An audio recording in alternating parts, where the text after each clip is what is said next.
Alors les grandes innovations sur les 5 ou 10 prochaines années, il faut évidemment sélectionner. Et je vais sélectionner 4 secteurs qui commencent par 4 préfixes: info, bio, nano et éco. Alors commençons par les infotechnologies et les infosciences, c'est-à-dire en fait le numérique. Je pense que la grande innovation du prochain siècle, des 50 prochaines années, ce n'est pas seulement une innovation, ce sont des systèmes innovants convergents. Par exemple, le smartphone, il n'est pas tout seul, il est dans un environnement intelligent.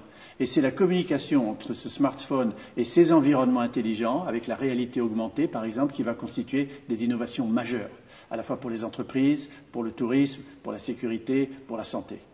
Deuxième grande catégorie d'innovation dans le domaine biologique.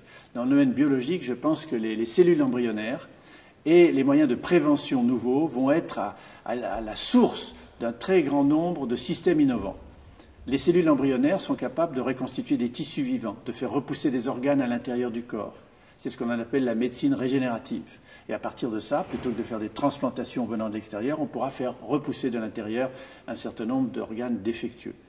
La prévention va être fondée sur une nouvelle discipline qui constitue en elle-même une innovation extraordinaire qu'on appelle l'épigénétique. Cette discipline décrit comment les gènes sont modulés, plus, moins, inhibés, éteints, allumés, en fonction de notre comportement. Notre comportement pouvant être l'exercice, la nutrition, l'équilibre émotionnel, etc. Et donc, toute une série d'innovations préventives des maladies sont déjà en train de naître, et même préventives du vieillissement. Troisième secteur d'innovation prodigieux, ce sont les nanotechnologies. Et là, je choisirai un exemple qui va bouleverser les 20 prochaines années. Ce sont des batteries extrêmement longues qui durent longtemps, qui se rechargent très rapidement à partir de nanotubes de carbone. Je ne rentrerai pas dans les détails techniques, mais qui permettent d'utiliser des condensateurs classiques pour stocker de l'électricité. Donc un téléphone pourra durer une semaine à un mois avec un nanocondensateur de la taille d'un ongle. Une voiture pourra marcher à l'électricité stockée sur ces batteries, sur ces nanobatteries, avec une batterie qui fera la taille d'une Bible, d'un gros livre. Enfin, dernier secteur, et peut-être un des plus importants pour notre avenir, c'est celui des écotechnologies, du développement durable et des énergies renouvelables.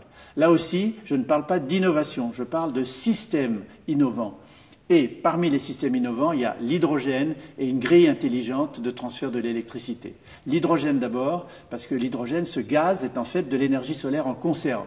On peut produire de l'hydrogène à partir de l'électrolyse de l'eau, avec du solaire, ou bien par la photosynthèse, par la biomasse, et donc cet hydrogène peut servir à faire marcher des piles à combustible. Une des grandes innovations du futur, aujourd'hui encore trop chères, mais dont les prix vont baisser dans les années à venir, donc des voitures électriques, des moteurs électriques, etc. Et puis, toute cette électricité, par exemple d'une voiture électrique marchant à la pile à combustible, dont vous voulez revendre l'électricité au réseau, sera possible grâce à une innovation majeure qu'on appelle en anglais la smart grid, c'est-à-dire la grille intelligente, qui peut accepter toute forme de production énergétique et de le distribuer aux endroits souhaités en fonction de l'offre, en fonction de la demande, l'été, l'hiver, le jour et la nuit. Voilà des innovations, mais qui, je l'ai redit au début, ne sont pas simplement des innovations isolées, mais des systèmes innovants qui vont changer notre façon de vivre dans les années à venir.